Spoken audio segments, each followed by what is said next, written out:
Llavors jo crec que és molt més senzill, és a dir, quan parlem de municipalisme, i amb això coincideixo amb la companya amb l'assumpte de Capellades, és a dir, que diu aquest nou municipalisme, un municipalisme més imaginari, vull dir, jo entenc municipalisme com el conjunt d'acció política que fem en el nostre municipi.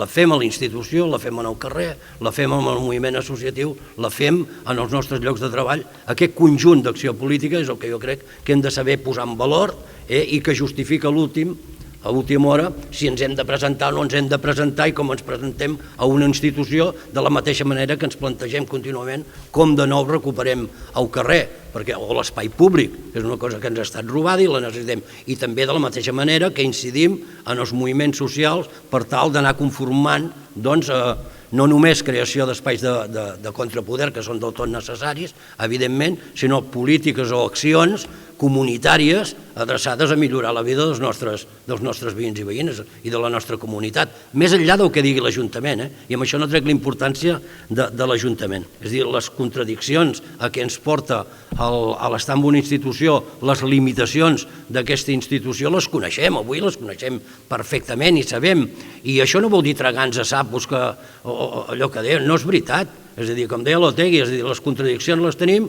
doncs el que hem de saber és tenir capacitat per gestionar aquestes contradiccions. Evidentment que ens porta contradiccions a l'estar en una institució. Per què? Perquè aquesta institució no està preparada. És a dir, no està al servei de l'unitat popular, no està al servei de les esquerres, no està al servei del moviment municipalista transformador, està al servei de l'assentament del sistema i com a últim esglaó de l'Estat funciona perfectament en aquest sentit. I les forces polítiques que operen amb aquesta dinàmica són les que en surten sempre més beneficiades i nosaltres no. En sortim sempre més escaudades i no sempre. Jo crec que una pinzellada, quan la pregunta de la mesa era de com ens presentem i per fer-hi què, bueno, doncs jo dic que inverteixo la pregunta, no? Una mica també per continuar complementant les intervencions de les companyes i companys. És a dir, per fer-hi què, doncs continuo dient que l'Ajuntament dins aquest global de l'acció política que fem en les nostres comunitats, doncs és importantíssim, és importantíssim. El fet de que hi anem o no és una altra cosa, és una altra cosa. La capacitat que tinguem de poder intervenir és una altra cosa, però que és importantíssim avui, en el context actual, l'Ajuntament és important. Per què? Perquè hi passen coses, i coses que afecten a la totalitat de la nostra comunitat. I com a CUP, com a força d'esquerra transformadora, i vinculada als nostres moviments socials, hem d'estar en els llocs on passin coses, en totes les trinxeres, i l'Ajuntament és una trinxera més. És un espai de confrontació política, evidentment, és un espai de confrontació política i l'hem de saber aprofitar, perquè, a més, volem arribar a un discurs hegemònic en les nostres comunitats i volem que aquesta confrontació política faci avançar el procés de transformació que nosaltres tenim en els nostres objectius polítics, perquè té recursos i competències, és veritat que són limitades, recursos no tan limitats en alguns aspectes, i en moments i en contextos com el que estem vivint, sumament importants, perquè quan un veí, una veïna de necessitat social, avui truca a l'Ajuntament. Truca. Per què? Segurament perquè no tenim una xarxa comunitària fora de l'Ajuntament prou important, que no vol dir millor o pitjor, perquè a vegades ahir ho discutíem en temes socials i d'exclusió social o de sensellerisme. És a dir, a vegades són més importants i més positives, allò que diu en David Fernández, no? Més positives les xarxes de fora de l'Ajuntament que les del propi Ajuntament. Per què? Perquè no tenen la burocratització, el que ha dit el company, i que no en repetiré, qui són a l'Ajuntament, i que a vegades dificulten i a més cansen i fan cansar els nostres companys i companyes de fer acció política.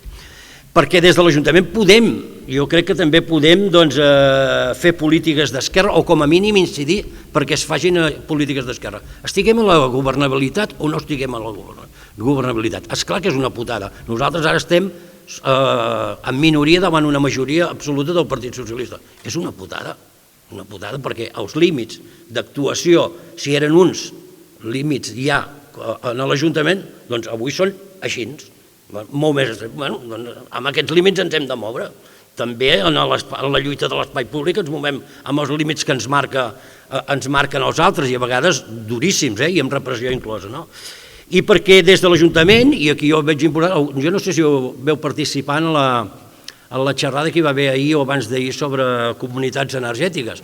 Era un exemple claríssim per mi, em va agradar molt, organitzada per la CUP, però un exemple claríssim del paper que podem jugar des de dins de l'Ajuntament, des de fora de l'Ajuntament, a l'hora de recuperar sobiranies. I jo crec que és importantíssim. I en aquests moments, a més, quan parlem de context hi ha una coincidència, que a més se'n reconeix això. És a dir, la directiva europea en aquests moments garanteix que com a comunitat, és a dir, participant o no en l'Ajuntament, o des de fora, des de la nostra comunitat, siguem protagonistes d'aquesta transformació energètica. I ho permet la directiva europea. L'estat espanyol està preparant tota la llei perquè això no sigui possible, evidentment, però que el reconeixement de la importància de les comunitats, del municipalisme, doncs allò que dèiem fa anys, que ho deien quatre bojos, que seria important en el context polític, doncs cada cop és més important. Per què? Perquè és l'únic element de control democràtic que tenim sobre les grans, per exemple, sobre el control de l'energia, sobre el control dels serveis bàsics, sobre el control, etc. És l'única garantia que tenim del control democràtic. És si ho fem a partir dels nostres municipis. Que és veritat que ha canviat el procés d'alliberament, iniciat, per dir-ho d'alguna manera, o concretat en l'1 d'octubre, doncs ha obert unes expectatives i ha canviat el marc referencial, ha canviat les possibilitats de correlació de força que tenim a nivell nacional, però també en els nostres municipis. I avui és possible, i això té importància. Després, amb com ens plantegem presentant-nos, si ens presentem junts, amb qui i per fer-hi què. I és veritat, però és veritat que a través de la lluita independentista avui podem aconseguir objectius que formaven part del nostre ideari socialista, ecofeminista, i que en aquest nou context és possible. I això tenim mostres.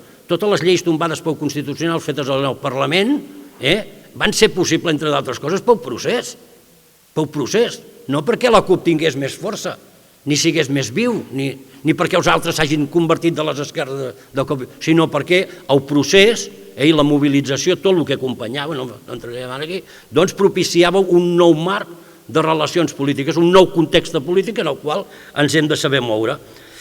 I que cobra importància, en el qual cobra molta importància el municipalisme, i en cobrarà més. I per això és important que ens ho plantegem seriosament, la necessitat d'intervenir políticament en les nostres comunitats.